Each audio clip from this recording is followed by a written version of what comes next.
Barbados and other Caribbean countries told double tax treaties are contributing to economic losses. A warning to people about keeping their properties clean amid concern about the spread of mosquito-borne viruses. Another major award for Barbados at the International Wines and Spirits Competition. Broadcasting from our studios in the Pine St. Michael, this is CBC Newsnight, starting now.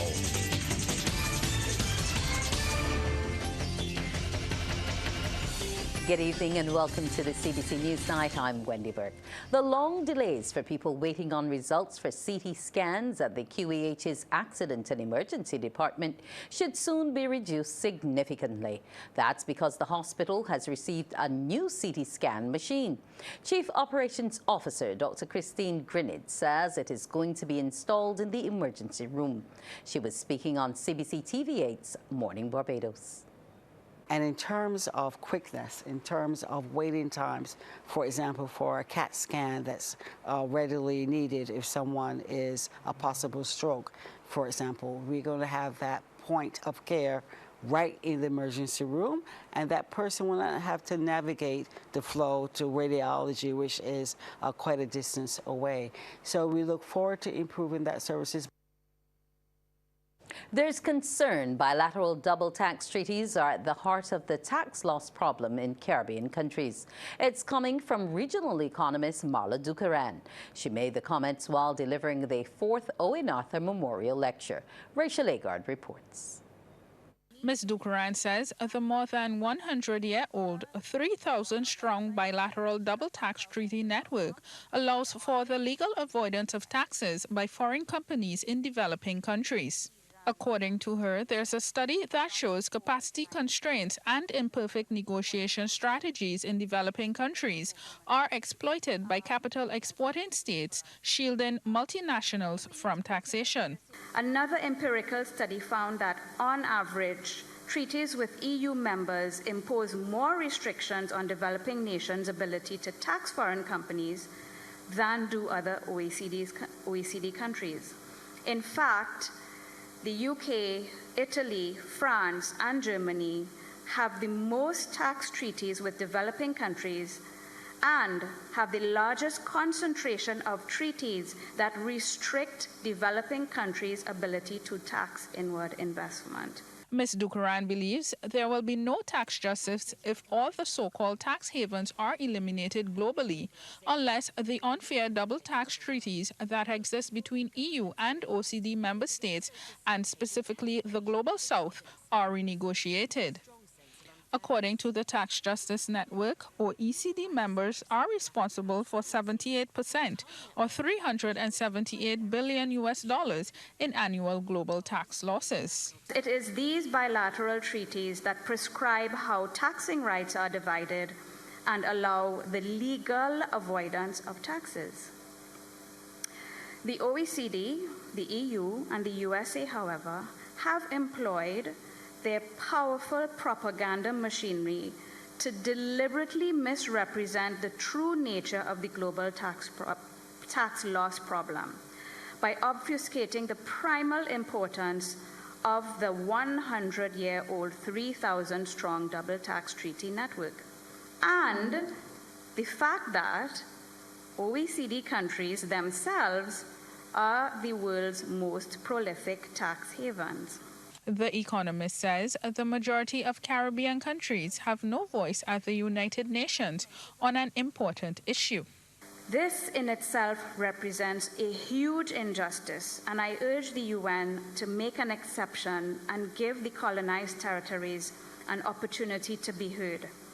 And I urge the people and policymakers of the British, Dutch, and US territories in the Caribbean to reach out to the Attorney General of the Bahamas, Ryan Pinder, and use this channel available to you to have your voices heard on this existential issue that the US, the UK, the Netherlands, and the OECD more broadly are trying to silence. Ms. Ducaran says while Caribbean territories may have been victims in the past, it is now up to us to determine our worth. Rachel Agard, CBC News. Now, joining us tonight to discuss these comments from Ms. Dukaran is Executive Director of the Barbados International Business Association, Carmel Haynes. Good night, Ms. Haynes. Do you agree with these sentiments from Ms. Dukaran? Because for a long time now, double taxation treaties have been a central pillar of the island's international business sector. Thanks, Wendy. Well, yes, Marla did discuss quite a wide range of issues. First, I would note that she particularly pointed to the unequal taxation treaties with EU nations, and I would point out that the majority of our global business sector in Barbados comes out of Canada. We've had quite a robust and beneficial double taxation treaty with Canada for over 50 years now.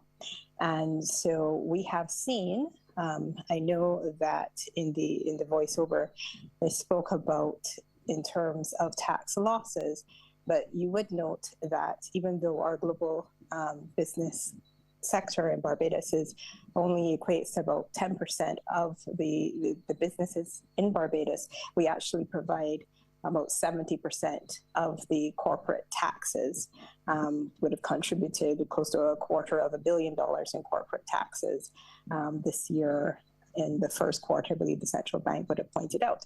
So while that is definitely a risk across the globe, you would note that she was speaking about broadly over 3,000 in her lecture. She mentioned that she was speaking about over 3,000 tax treaties across the world. Barbados has a tax treaty network of about 30, which have been negotiated primarily with, as I mentioned, Canada, the CARICOM nations, and some further afield in Africa, the Middle East, the Far East. So yes, China, UAE, etc. We are negotiating treaties or have negotiated treaties. So there is a wide range. It's not strictly or primarily with the EU, even though we do have some tax treaties with some EU nations as well. In terms of Barbados, should we be considering changes to be made to these treaties or the total abandonment of them? Well, I don't think we're going to abandon them. We are considering changes to them. As Marla would have mentioned in her lecture, the global minimum tax has started to take effect and will take effect amongst the nations who have signed on to it fully from 2025. And as a result of that, we do have to relook our bilateral investment treaties and our double taxation treaties. And I know that our treaty negotiating team is actively looking at that. And this treaty negotiating team is made up of both government and private sector members, including some representatives from BIBA. Do small countries like Barbados really have any say as it relates to the global tax framework? So one of the things that I would note is that we are a member of the multilateral convention that the OECD implemented to implement the global minimum tax. In the beginning, we were one of the few nations on the outside, and I know our Prime Minister, one of the things that she was focused on was the fact that we can't make any difference if we're on the outside, clamoring and protesting. And so that was one of the reasons that we did sign on. And the idea is that we have to be at the table to have a voice. Okay. I want to thank you so much for joining us, Ms. Haynes. You're welcome, Wendy. Barbadians now have another reason to keep their properties and environment clean in light of the recent heavy showers that resulted in pockets of flooding across the island. Director of the Center for Biosecurity Studies at the University of the West Indies Cave Hill campus, Dr. Kirk Douglas, says it is important Barbadians keep their properties clean to prevent themselves and loved ones from being infected with mosquito-borne viruses. Dr. Douglas made the appeal while speaking on CBC TV 8 Morning Barbados about the island's first West Nile virus case.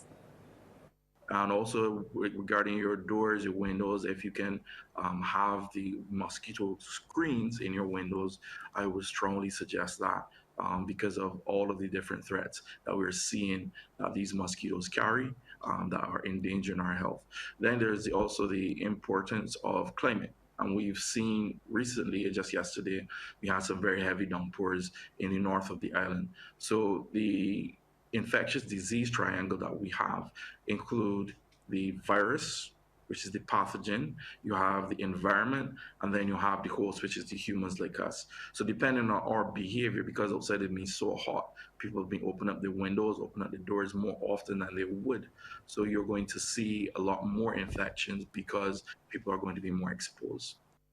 Meanwhile, Florida is bracing for what could be its largest evacuation since 2017 ahead of Hurricane Milton. The storm churning in the Gulf has rapidly intensified into a powerful Category 5 hurricane. Coming up, we'll hear about the relationship between violence and a lack of sleep. There is a saying, you can find a Bajan anywhere. Are you a Bajan living abroad? Or do you know of one who has migrated to another country? Well, we at Morning Barbados would love to have you or them on our Bajan Affair segment. Share your amazing stories, experiences, and how you have adapted to a new culture. Send us an email to morningbarbados@cbc.vb, and together we will travel the world.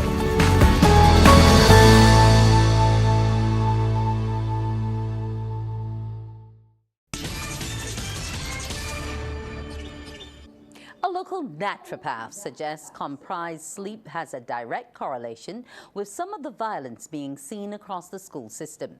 This is according to Dr. Dale Brathwaite, a guest on Morning Barbados.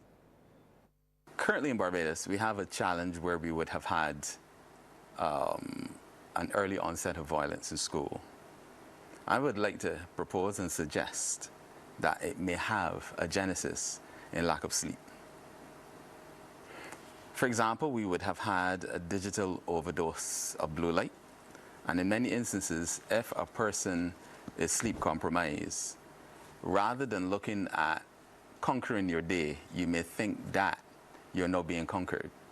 Because within the human, there's that hormone that says you have had enough food and you're cool.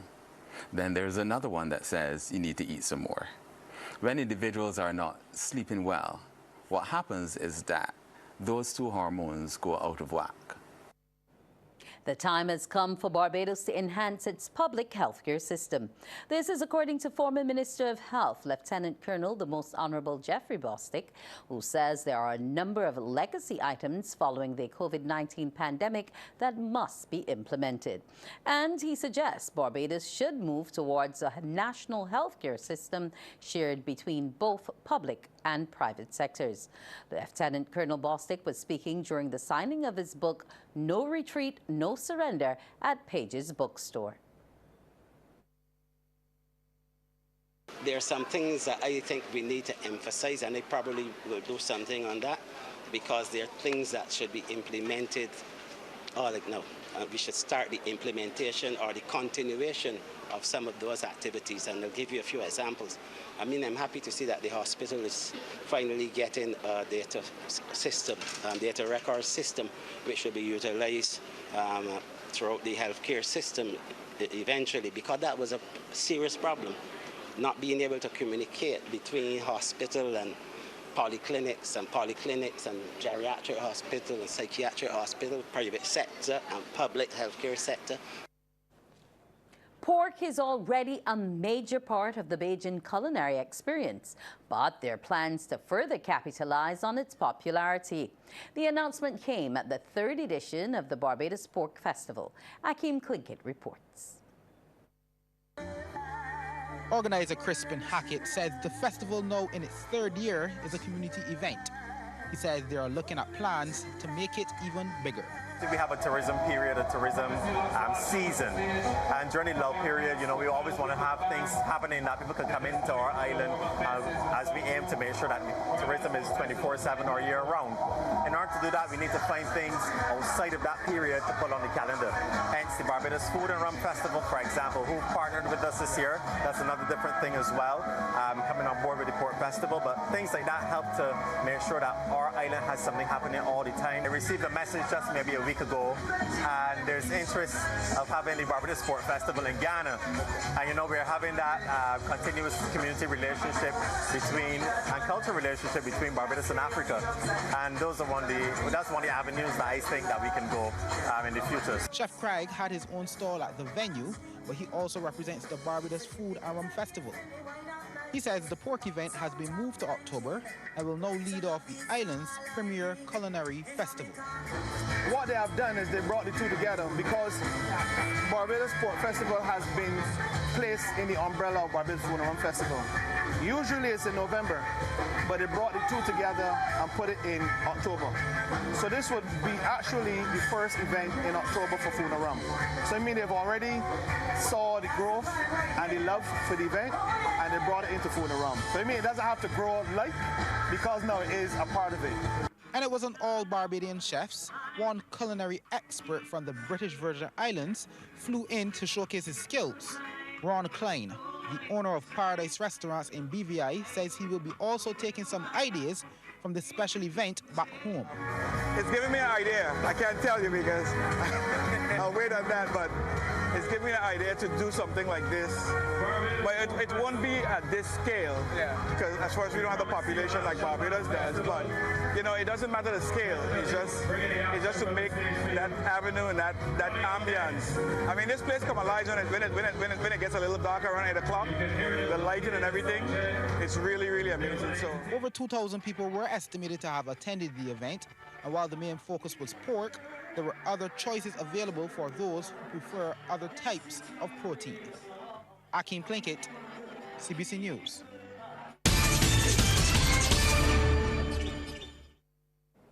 It's sports time now with Anne-Marie Burke. Well, good evening to you, Wendy. We begin with news of cricket. St. Lucia Kings are the 2024 Republic Bank CPL champions, lifting the title for the first time in their franchise history. Playing last night in the final at the Providence Stadium against the Ghana Amazon Warriors, the Kings won the toss and sent the hosts into bat, limiting them to 138 for 8. Dwayne Pretorius top scored with 25, while Noor Ahmad took 3 for 19. Kings, in reply, were led by an 88-run unbroken fifth-wicket partnership between Aaron Jones, who made 48 with 2 4s and 4 6s, and player of the match Roston Chase with 39, as they made 139 for 4 off 18.1 overs to win by 6 wickets.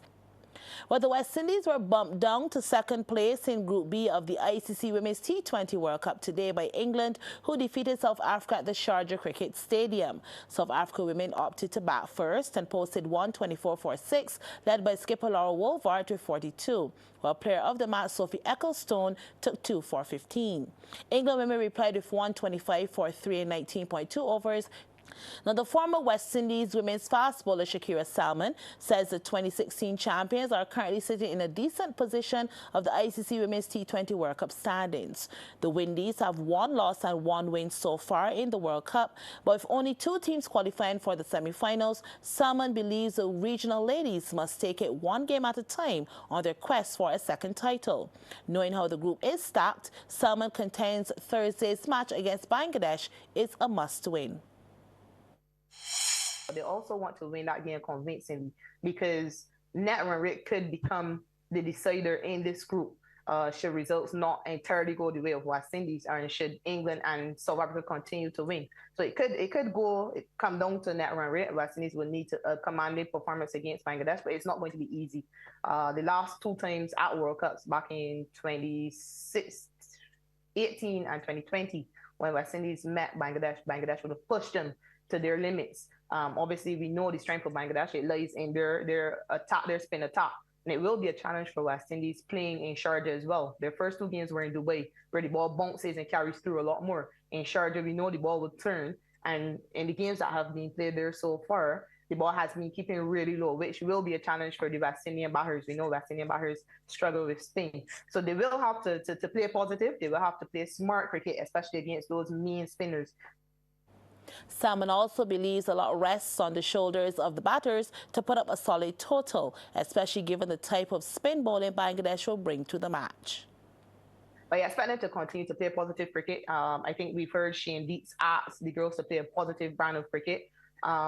We have seen an attacking brand. So I think they're going to continue to play an attacking brand of cricket, but we also have to watch that bowling as well. And they have to be careful with their shot selection against the Bangladeshi spinners in particular. Now that's the first half of sports. When I return, we'll find out who are bragging rights football champions.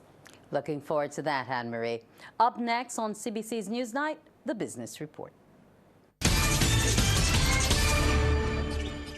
St. Philip, loud and proud, we are your 2024 Parish Ambassadors.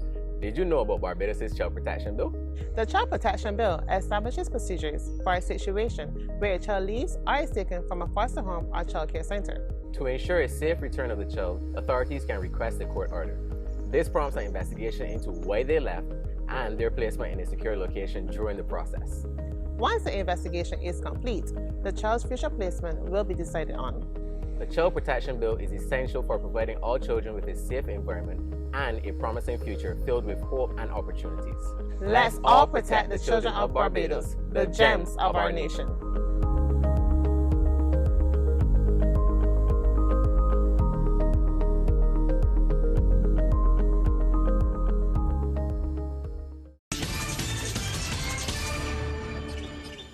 In tonight's business report, Barbados has taken another major award at the International Wines and Spirits Competition. The coveted Rum Trophy for 2024 has been awarded to the Aral Seal Distillery at Foursquare St. Philip. Trevor Thorpe reports. Equipos, a 40-year-old rum from the Foursquare Rum Distillery, lifted the top award of the International Wine and Spirits Competition in Spain at the weekend. The rum was judged the world's best rum. Under the watchful eye of Managing Director Richard Seal, Foursquare produces some of the world's greatest rums, and the 14-year-old Equipos is easily among the best. The Foursquare Distillery was established in 1996 by the Seal family, whose rum making dates back to 1820. The judges at the international competition said on the palate the rum is smooth and full-bodied, with dominant notes of caramel and toffee, which provide sweetness and texture. There are also additional dried fruit notes of raisin, figs, dried apricots and slightly bitter dark chocolate, coffee and spice, and notes of cinnamon, nutmeg, clove, well-seasoned oak and vanilla. The judges said the finish of Foursquare rums is typically long, with subtle sweetness and lingering notes of seasoned oak, spices and caramel. The International Wine and Spirits Competition sets the international benchmark for quality. It is the oldest spirits competition in the world and holds one of the largest yearly spirit judging competitions. Trevor Thorpe for the Business Report. Retired Chief Justice Sir Patterson Cheltenham has told local engineers to ensure they provide input into any legislation drafted which will affect their profession. He was speaking at the awards and dinner of the Barbados Association of Professional Engineers, which is celebrating 60 years as an organization. Ensure that the government is aware that you are active on this and other fronts, and press for inclusion in any new legislation that may come off the press pertaining to you, and also for discussions relating to your areas of expertise. There is a lot of talent in your midst, sir.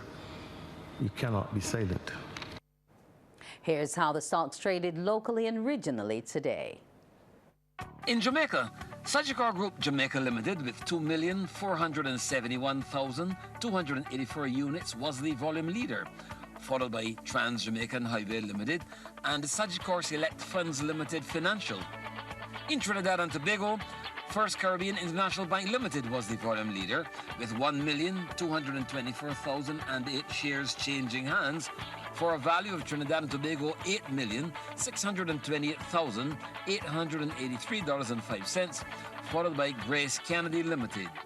And here in Barbados, Epley Caribbean Property Fund SCC Development Fund and Epley Caribbean Property Fund SCC Value Fund were the volume leaders, each trading 5,000 shares at Barbados 14 cents and 50 cents each, respectively.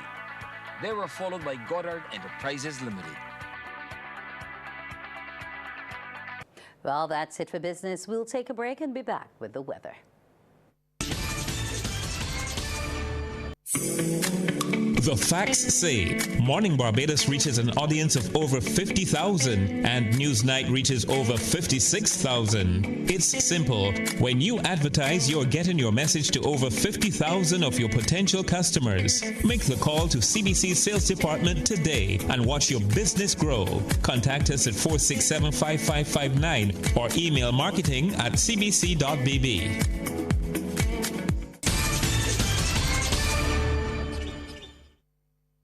And we say good evening to Selma. Selma Green, what is in store for us tonight? Because the weekend wasn't all that kind. Good evening, Wendy, and good evening to you, everyone. What's in store today? Well, should I tell you that? Take a look with me in just a moment.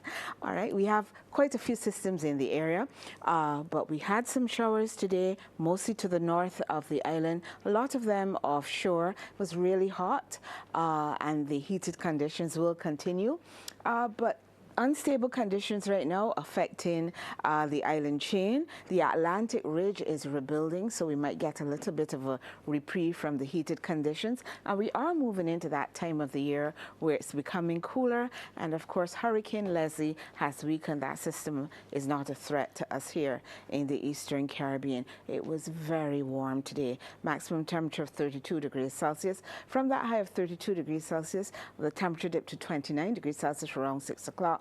The relative humidity was at 79%, and the winds were moderate and coming in from the south. Right now, though, real time, we can see what's happening in the region from Puerto Rico through to Trinidad and Tobago. And as we look at the temperatures, fluctuating temperatures, cooler over Trinidad and Tobago, as well as St. Lucia, and right in the middle, virtually next door to those two islands, we have a warm 30 degrees over Grenada. In terms of the relative humidity, pockets of moisture showing up as convergence around the southern side of that high is affecting the island. So pockets of moisture showing up over Antigua as well as St. Lucia and in the area of Trinidad and Tobago. Moisture levels are also rising in over Barbados. And, well, the winds continue to be light, but that Atlantic high is rebuilding. So within a couple of days, we should see typical brisk breezes flowing across the island chain. If we go to our satellite picture now, here's Leslie out in the Atlantic. The system has weakened. Winds are now 80 miles per hour, a little over 1,100 miles to the east-northeast of Cape Verde Islands. That system is moving northwestwards at about 14 miles per hour. It's not impacting or not expected to impact us here in the Eastern Caribbean. What is affecting us, though, is that convergence around the southern side of the Atlantic Ridge as it rebuilds over our area, causing quite a bit of instability, which will cause some showers, Wendy. So you know that showers are coming our way tonight and into tomorrow. By tomorrow, as the ridge builds, we expect that the wind speeds will shift a little bit to come in from the southwest. So we expect that most of those showers will be steered into the area of the northern section of Barbados. So tonight and tomorrow, we can look out for some showers. After that, the ridge will be rebuilding, and we should be back to fair weather conditions in a day or so. So that's the first look at the weather. We will be back with the details of the forecast in just a moment. Some ask, what makes Barbados so special? We at Morning Barbados say it's you, our exceptional youth. You are talented, resilient, and inspirational. You are the epitome of the Barbadian spirit, testing the boundaries of your creativity. If you are an entrepreneur, artist, baker, designer, author, or have done anything you think should be highlighted, email us at morningbarbados@cbc.bb. Let us show the world our exceptional Bajan youth. And welcome back. So we're going to take in the forecast now. Sunrise will be at 12 minutes 6. The sun will set at 17 before 6. Our first daytime high tide tomorrow will occur 2 minutes before 7 o'clock, and the first daytime low just before midday, 16 minutes before midday. Seas will be smooth to moderate in open water. We're expecting normal sea swells peaking at around 2 meters. The winds will flow in from the south-southeast to the east-southeast. Wind speeds will vary between 20 and 30 kilometers per hour. And tonight, we expect clear skies at times. It will become cloudy. We're anticipating some light to moderate showers, and there's even a chance of some isolated thunderstorms. And now for our long-range forecast. Tomorrow, the atmosphere is still going to be pretty unstable, so showers will persist, but we expect those showers will occur mostly over the northern section of the island. By Wednesday and Thursday, that high-pressure system would have rebuilt across our area, so we're expecting a good blend of sunshine and showers. Light on the showers on Wednesday and Thursday. Are you living with pre-diabetes or type 2 diabetes? Manage it with the unique Jameson 100% complete multivitamin with 400 micrograms of chromium to lower blood glucose, lutein for your eyes, B vitamins for energy, vitamin C and lycopene for antioxidant support. Take a step towards a healthier tomorrow and make the proactive switch to Jameson today.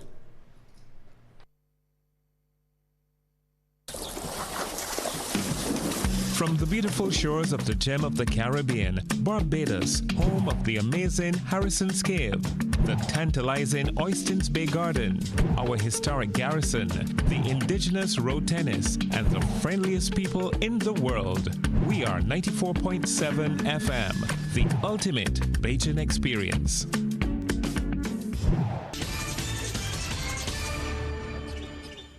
And it's back over to the Sports Center with Anne-Marie Burke. I guess we'll be heading straight to the Lumber Company ground, Anne-Marie? Oh, yes, we will, as the bragging rights will stay with Scotties Carrento's St. Leonard's boys upper fifth as they retain the title in the 35s age group of the bragging rights Old Scholars football tournament. Playing at the Lumber Company ground, they got past Parkinson Old Scholars in the final. However, St. Leonard's were denied the double as their 47s team went down to St. George Secondary Old Scholars, who now have the bragging rights in that division. Here's a look at both finals. A shake of hands, and we're going to get the ball rolling with the 47s final. St. Leonard's Old Boys in the grey, black and red up against the Old Boys from St. George. And things got really going in the 40th minute of play when St. George's Gregory Lalu Goodrich was brought down in the box. And you know what that means? A penalty was awarded. And the former national captain showed that he still got it, easy slotting in to give the St. George Old Boys first dibs. However, the SLB boys would get the chance to level things up as a handball saw them too awarded a penalty. With all the players appealing, the refs called better be that. And the man to make it count was Marcus Moore into the left pocket, where it locked out 1-1, and it would stay that way to the final whistle, so penalties it would be. SLB up first. Ooh, and it's saved by Goodrich, who stepped in as custodian at this crucial stage. A man wearing many hats, Goodrich stepped in to take first strike, and he put his St. George side in command. Kelvin Scott was up next for SLB. Easy does it. They are now on the cards. St. George still with the edge made the second penalty count. An easy one, too. SLB responded with the very next attempt. It was goal for goal. St. George again. But this is where it was won for the boys in green, winning 4-3 on penalties. All the bragging rights in the 47s goes to the Old Scholars team from St. George Secondary. But seeing their 47s team lose, the St. Leonard's Old Boys 35s were not going to let that be their fate as they took on Parkinson. And just 6 minutes in, Dwayne Mars struck, and so it began. As in the 30th minute, more fireworks for the Old Boys from Richmond Gap. This time the defenders were no match for Mark Allen, who made it a 2-0 scoreline, and it stayed that way till the half. And as soon as the second started, Mars was springing to action yet again, gifted a clear path to the bars. He was taking no chances to ensure the ball went right where he intended it to go. And then Allen said, how about one more for good measure, as he had the right flank all to himself, and watch as he switches to that left foot to curl this one sweetly past the keeper.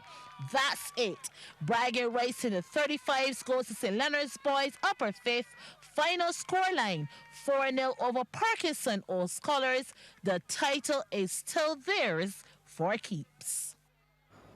The upcoming Herman Griffith Primary School's cricket competition will be used to further scout talent for the National Sports Council's Under 13 development program. With some young players already identified from their summer program, cricket coach at the National Sports Council, Jafari Toppin, says there is an opportunity for more players to be selected. The enrollment of our program for children under 13 has begun, with names being collected for more cricket coaches here at the National Sports Council. In the past, the teams visit St. Kitts and Trinidad and Tobago. On October 21st, 2024, as the competition begins, our cricket coaches will select boys and girls to participate in that same program. Now, on the horizon is also a special program for girls.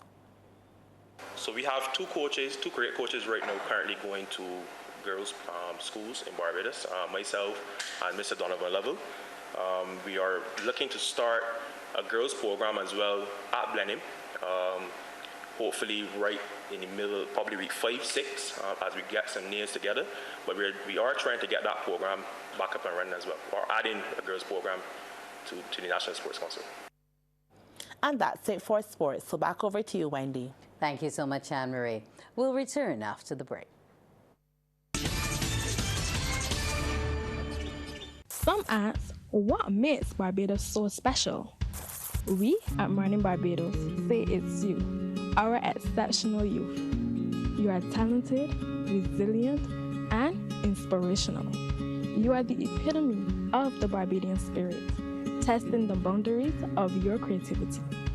If you are an entrepreneur, artist, baker, designer, author, or have done anything you think should be highlighted, email us at morningbarbados@cbc.bb. Let us show the world our exceptional Bajan youth. On Tuesday at 8:03 p.m., former Democratic Labour Party leader Dr. Ronnie Yearwood speaks candidly about developments within the party. People often say, oh, you need to bring back in the old guard. You have to bring them back, put them up front. And I'm like, no, why? Because the data told us no one wanted them. We know that the former Prime Minister then was one of the worst Prime Ministers in the history of this country. And shares his thoughts on political leader Ralph Thorne. The reality is nobody voted for Mr. Thorne to be political leader of the Democratic Labour Party. He assumed the office by default, which seems to be much of the approach that he has taken to much of his career. You can't sit 10 years in the Barbados Labour Party, never being a minister, never given any position of prominence, and maybe there is something to the words of the Prime Minister. Easy come, easy go. All this and more on In the Know with Crystal Hoyt, Tuesday at 8:03 p.m. on CBC TV 8. Thanks for viewing. Do enjoy the rest of your evening.